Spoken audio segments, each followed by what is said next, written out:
Welcome to the Market Mystics podcast. I'm Joshua. I'm Kim. Let's dive in. Hey, everybody, welcome back. This is the final episode of season 2.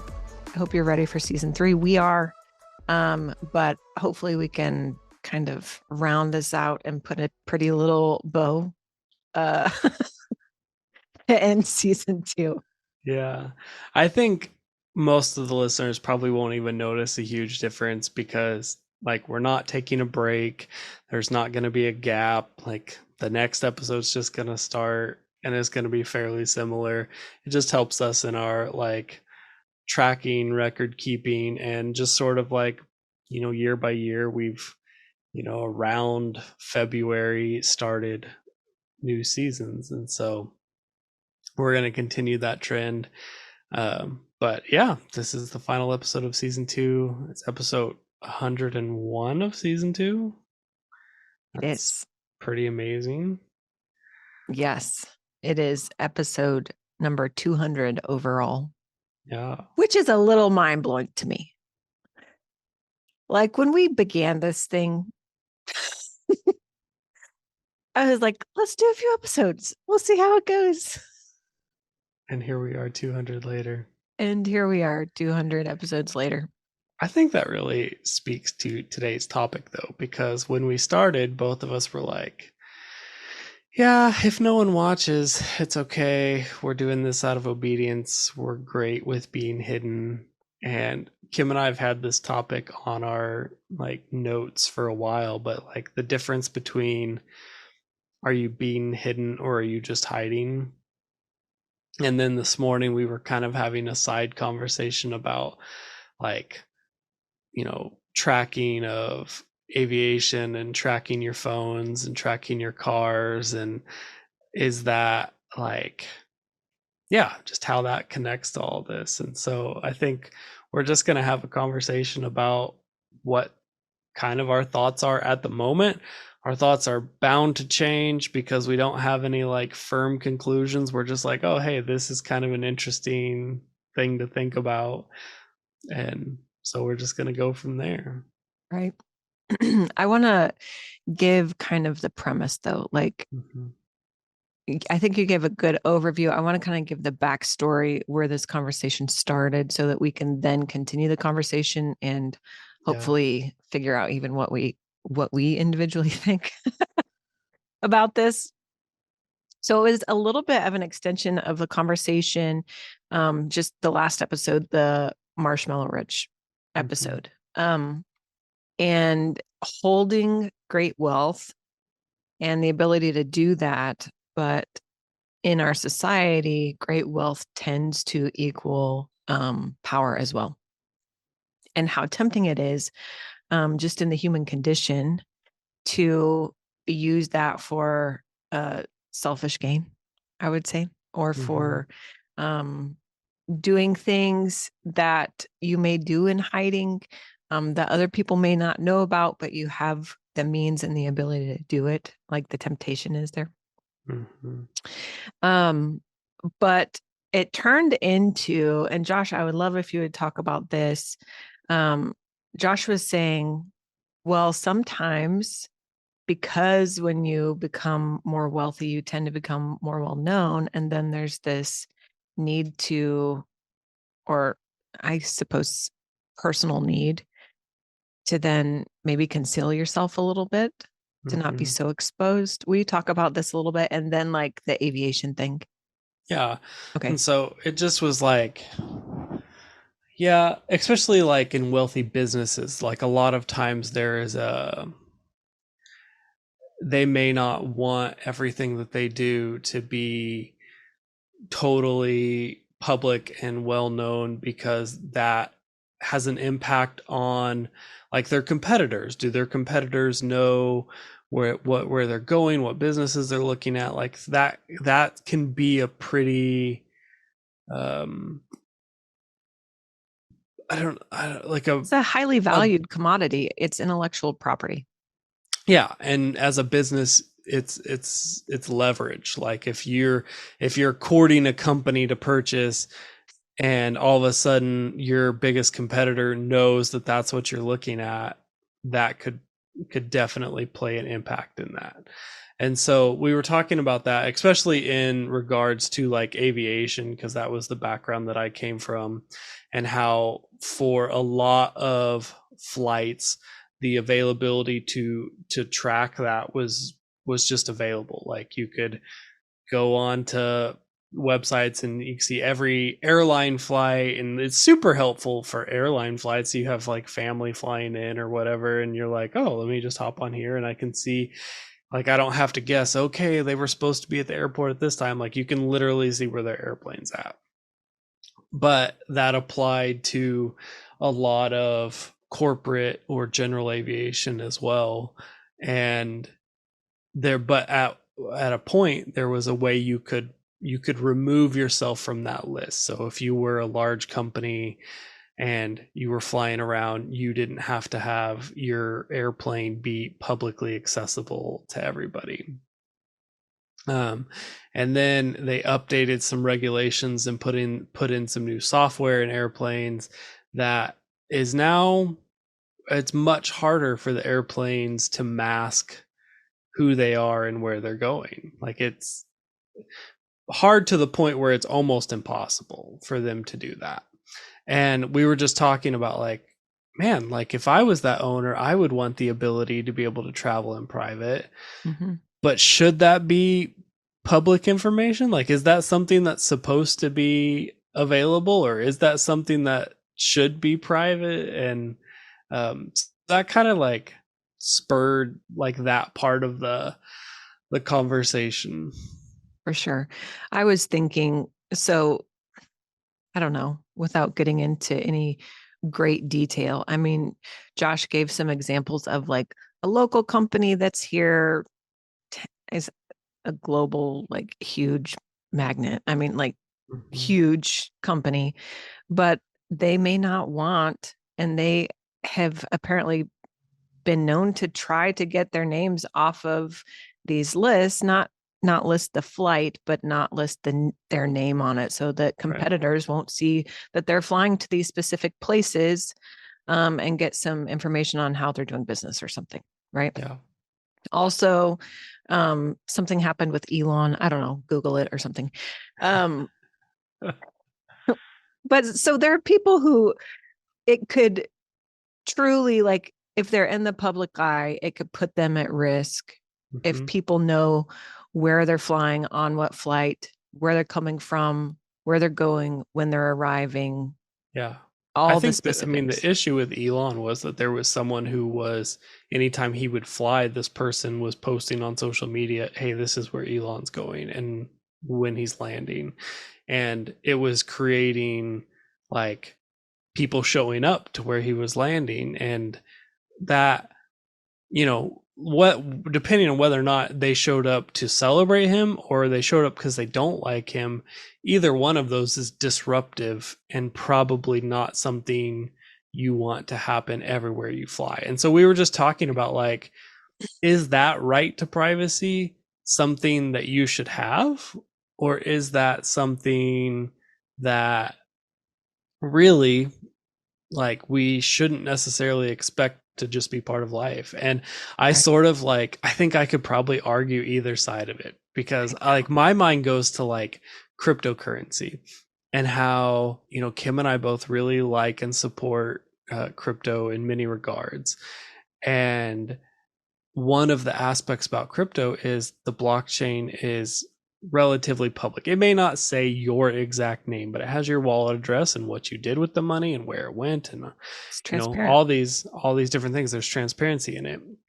And that does exist in our current system if you're using checks or credit cards or ACHs, but it's not publicly available. Whereas like the blockchain for a crypto is publicly available. And so like I've heard people argue both sides of this. Like, hey, I don't want to go to a digital currency because I don't want everything tracked. And then it's like, well, whether or not you're doing something illegal or not, sometimes you just want the privacy of it. But Then one of the things about the cryptocurrency is like, well, it's not private, it is public. And so if you're doing shady things, you're going to be called out from it because there's no way to hide it. And so, like, you can look at it from a bunch of different ways and argue either side of it probably pretty effectively. um, but we were just talking about, like, man, like, is that right to privacy something we should truly expect, or is that, like, are we expecting something that really isn't, we shouldn't have to deal with? I don't know. Right. I had the thought, like, just going back to the aviation records, Mm-hmm. right? So the system that makes this public domain. And then I thought, it makes sense because I'm sure the US can be like, well, you're flying in US airspace and we have control over that. And so we can choose to make this public, um, which I can understand. But then I also think, am I also not personally in US airspace? What am I breathing? You know, Mm-hmm. if I jump off the ground, which doesn't happen very often, go figure. But if I jump off the ground, I'm no longer touching the land, but then am I actually in US airspace completely? And should I also then be subject to being tracked and having my exact location known? And Mm-hmm. I mean, if I'm thinking rationally based on what the government has a right to, I suppose, I would say that kind of falls within the same thing. You know what I mean? But how far does it go? And Mm-hmm. how far are you comfortable with? And then I have to think, as Christians, as believers, as sons of God walking on the earth, what level of transparency um, are we expected to have? What level of being seen should we be expected to have? Um, and I mean, what really, if we're walking as sons of God, how much can we actually expect to not ever be seen? Mm-hmm. And that's where things shift from, like, what do I think politically? What should the government be able to do? And it shifts into, wait, who do I believe that I am? What am I called to? What am I supposed to be to the world? And so it almost produces two different opinions. Yeah. You know what I Yeah. mean? And I don't know that I have the answer for it, to be honest, but I think it's a conversation worth having. Like, are you, number one, are you seen? Are you meant to be seen? Are you hidden or are you hiding? And which one are you actually supposed to be doing? Mm. And are there seasons for them too, Sure. for Yeah. one or another? I think that answer is definitely true. Like, I think there's plenty of examples of people in the Bible who God specifically hid, during certain seasons for certain purposes. Um, but yeah, but that is different from the times where, like the difference between David being hidden when Saul's trying to kill him, and Jonah hiding because he doesn't want to go do what God wants him to. Like, I think those are, like, that to me feels like pretty, yeah, those are two examples of that. And, I think, okay, just from a mystical point of view, like, where the Bible talks about constantly being surrounded by a great cloud of witnesses, and, like, if all these things are actually going on all around us, is that, like, do we actually have privacy? Are we actually ever hidden? Um, and I don't know. And should we expect that? And I do think there are seasons where, you can take this conversation from a lot of different ways. Like you said, like, from a governmental standpoint, from a personal standpoint. Like there's so many different ways to approach this conversation, Mm-hmm. and that's going to change the way you look at it. Right. Right. But I just think it's like, man, like I think it's something to really consider, like to really think about. Like I used to, there was a period of time where I got really interested in watching these videos on social media where these people would go into public spaces and just record, and people would get real upset because they're like, you can't just come in here and record. And it's like, I'm in public. You waived your right to privacy when you left your home. And it was interesting because like they weren't breaking any laws, but they were definitely trying to stir up people's emotions and Mm-hmm. what was going on. Like stand on a public sidewalk and record every car that goes in and out of a business. You're gonna raise some questions, but are you technically doing anything illegal? But I just like I think about that, and I those people were exposing, well, to some regard, people's not like lack of understanding of the law and what is there. And but I think more importantly, what you should actually expect. Like, what do you expect as privacy? And I think like that's a big thing. Like, do you understand everything you're doing and what's going on? And like, we talked about cryptocurrency and like the tracking of every transaction, but your credit card company already does that. Mm-hmm. And then they send you ads based on your spending habits, and like, things like that already exist in the private sector. And so is it actually better that it was just totally open and out there? I don't know. I really don't know the answer, but I think really like the heart of the conversation is just like maybe to look at yourself and be like, "Oh, am I hiding from something, or is God have me hidden for a purpose?" Right. And I just think it's really interesting. There's so many different aspects that play into this. Yeah. Yeah. I think so too. Even you had mentioned this at the beginning, even with our podcast, it's an Mm, interesting thing. We've talked about this before, how when we started the podcast, we weren't really like out front kind of people. Both of us tended to be more like observers, people who would, if anything, be behind the camera, not in front of the camera, mhm, or behind the mic, not in front of the mic. And I know that in my own journey, the Lord had shown me that I was being hidden. He had me hidden for years, honestly, and I just wasn't seen.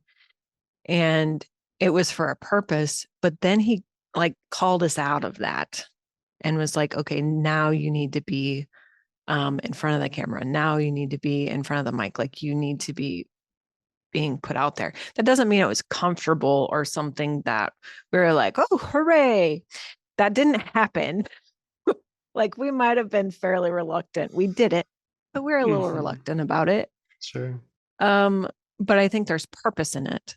And I think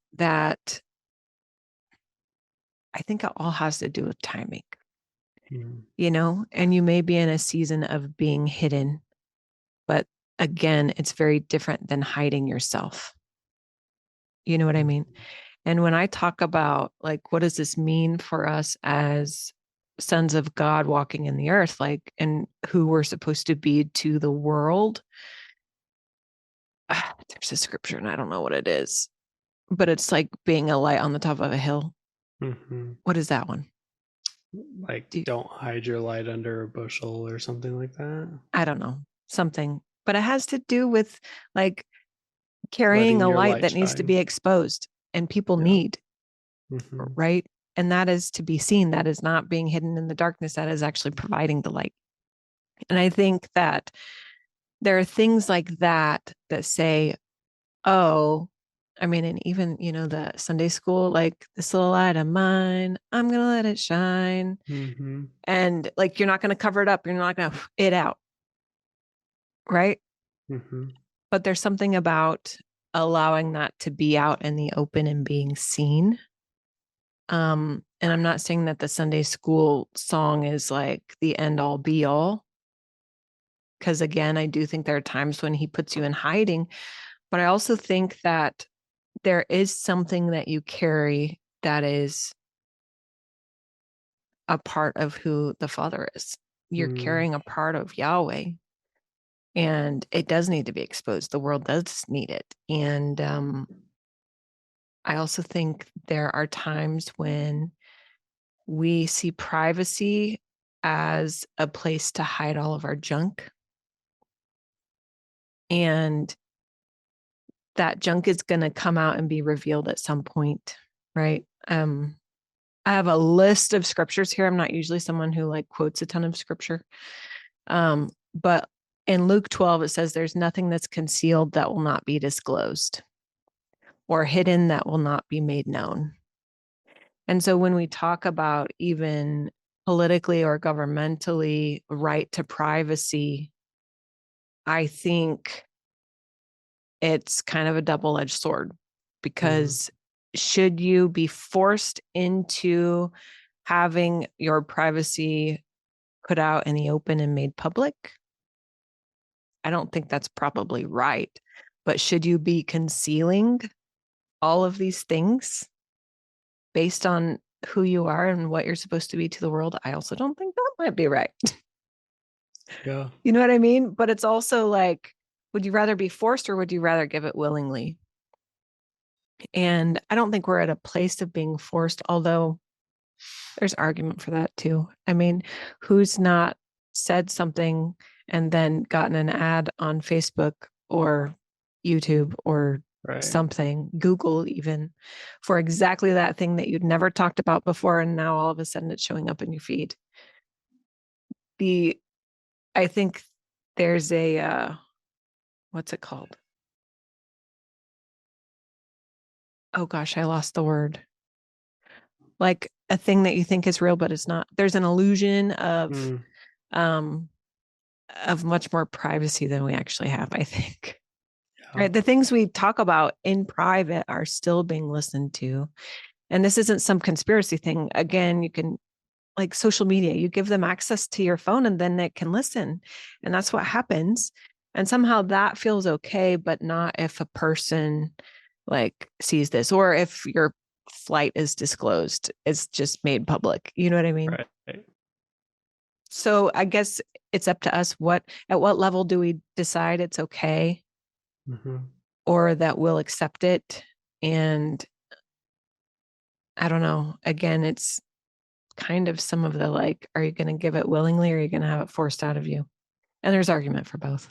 Yeah, I think that's the tricky part in this is there's argument for both, and depending on the situation, there's argument for both. Like, Sure. and it's it's not just a clear cut yes and no answer. Um, there really is nuance to this conversation and to what you expect, but I think it's worth looking at in your life, like if you are hiding or being hidden, like look at why is that, why do you want to be like that, like is there like a really good legitimate reason, or is it because you don't want some things in your life looked at? Like I think it's an important thing to pay attention to. That's true. That's super true. I have another question about this, but I'm Yeah. not going to ask it. I think I'm going to save this for some bonus content. Okay. Hey guys, did you know we have bonus content? We do have bonus content. We do. Like, and we should talk about it more. But we do have YouTube memberships that are available. It's $1.99 a month to join. You have to do it on the desktop version. We found out you can't do it on the mobile version of YouTube. But if you just go to any of our videos, right below it, there's either a membership tab or beside the subscribe button, there's a join button. Um, and you can join, and we have bonus content, and we have currently, we have the entire book club that we did over the book Eve by William Paul Young, including the bonus interview with him about that book.